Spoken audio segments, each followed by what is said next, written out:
Prime Minister Modi's foreign policy has always advocated a Bharat First approach. Last 10 years have seen a paradigm shift in the way India is perceived as a country.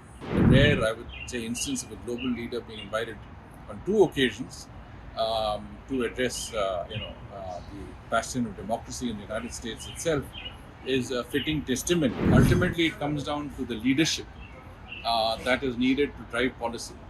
And I think we have seen that in manifesting itself over the last 10 years. A clear mandate enables us to not only take that relationship forward, it is also a mandate that is there for the Prime Minister and the leadership to take our country forward into our goal of becoming a developed country by 2047.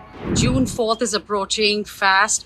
What is the sense of curiosity here in Washington when you meet your old colleagues, top officials of the Biden administration?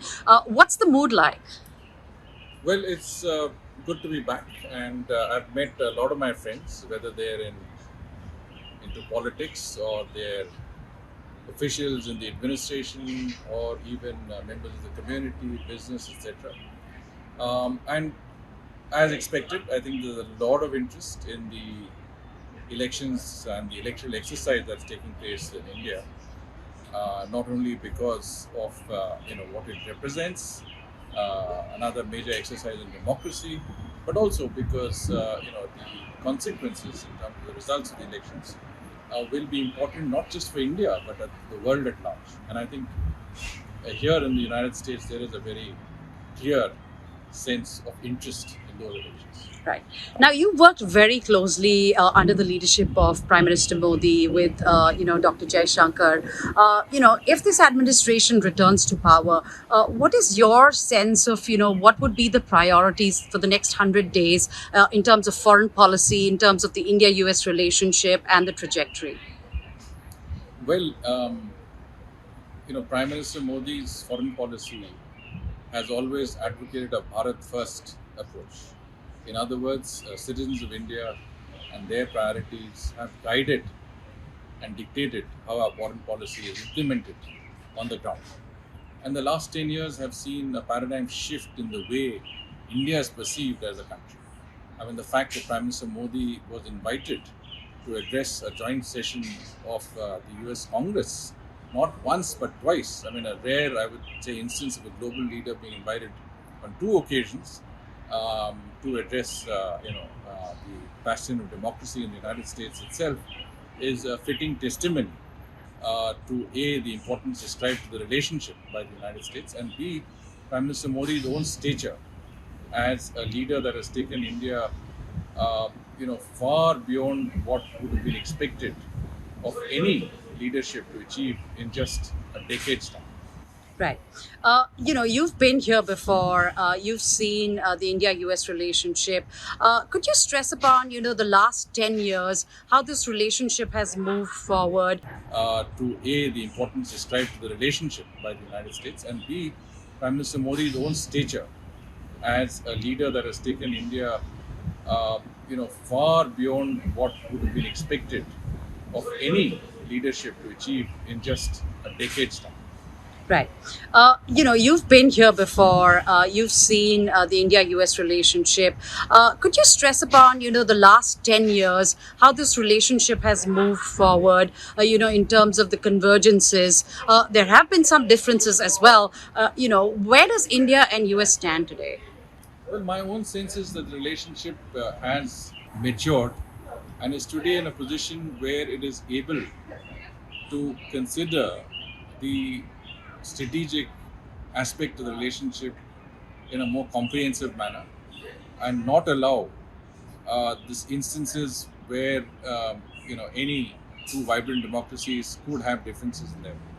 So we've learned to deal with our differences, and we've learned to look at the longer picture in terms of our own partnership that is not only bilateral in nature but also global in the way we approach our region, the Indo-Pacific and beyond. Now, one of the very vital factors in that relationship moving forward is that you have a clear mandate on the leadership of both sides. In the United States, you have an executive presidency, so the mandate sort of exists. In India, we've not had a government with a clear mandate for a very long time till Prime Minister Modi came onto the stage in 2014. And that overwhelming mandate that he has received from the people of India have enabled the leadership of both countries to take that partnership, that vital step forward.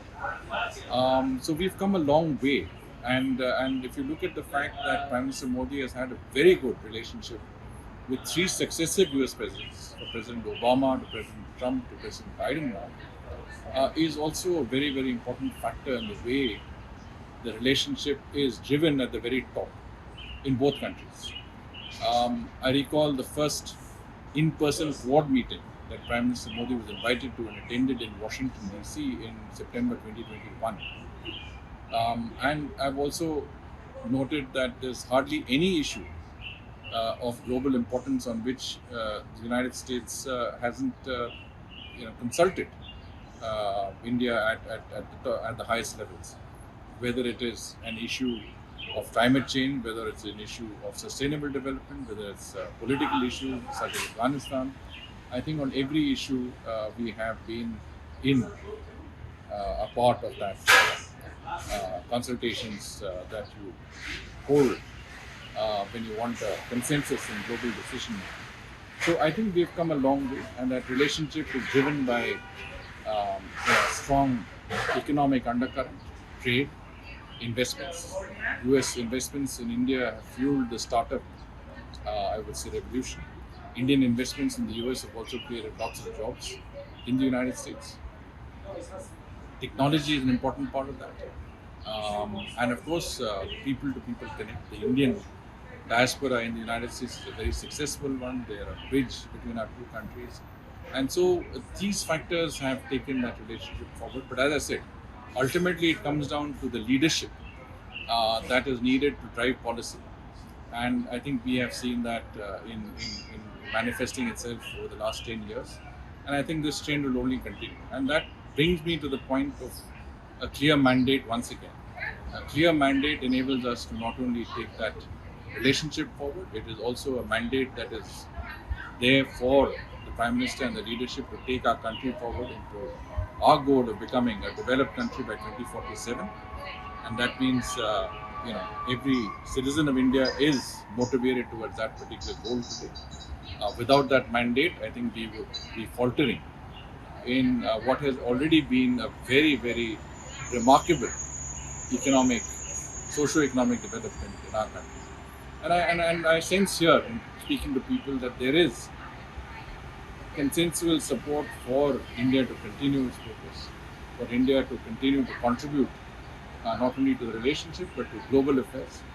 And I think that sort of sums up the larger objectives of the relationship, which in many senses overcomes any smaller issues that crop up in the relationship from time to time.